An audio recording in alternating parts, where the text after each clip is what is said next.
Earlier in the day, North Korea fired a suspected intercontinental ballistic missile off its east coast, one thought to be capable of reaching the United States. Japanese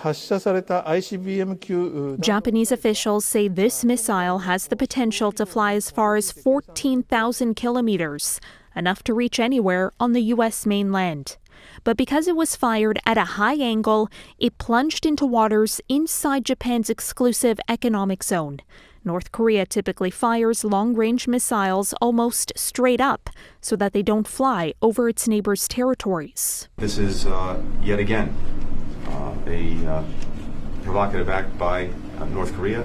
On the sidelines of the Munich Security Conference, the U.S. Secretary of State condemned the launch as a violation of UN Security Council resolutions that ban North Korea's ballistic missile and nuclear weapons programs.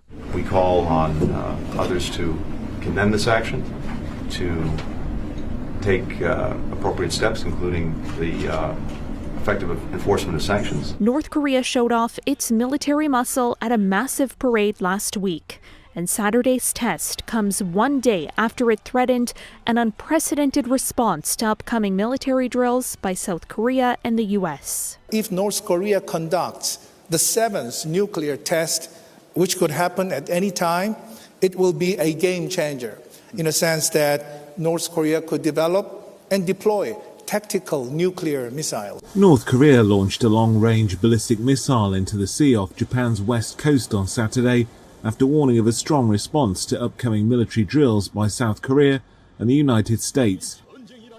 Japanese authorities said the missile plunged into waters inside Japan's exclusive economic zone more than an hour after it was launched, suggesting the weapon was one of Pyongyang's largest missiles. Japanese Prime Minister Fumio Kishida said the missile appeared to have been ICBM class, referring to an intercontinental ballistic missile.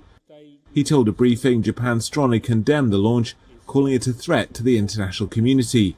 Japan said the missile appeared to have a range of more than 8,700 miles, or 14,000 kilometers, sufficient to reach the US mainland. North Korea's missile firing came after Pyongyang threatened on Friday a, quote, persistent, strong response as South Korea and the United States gear up for annual military exercises, part of efforts to fend off the North's growing nuclear and missile threats.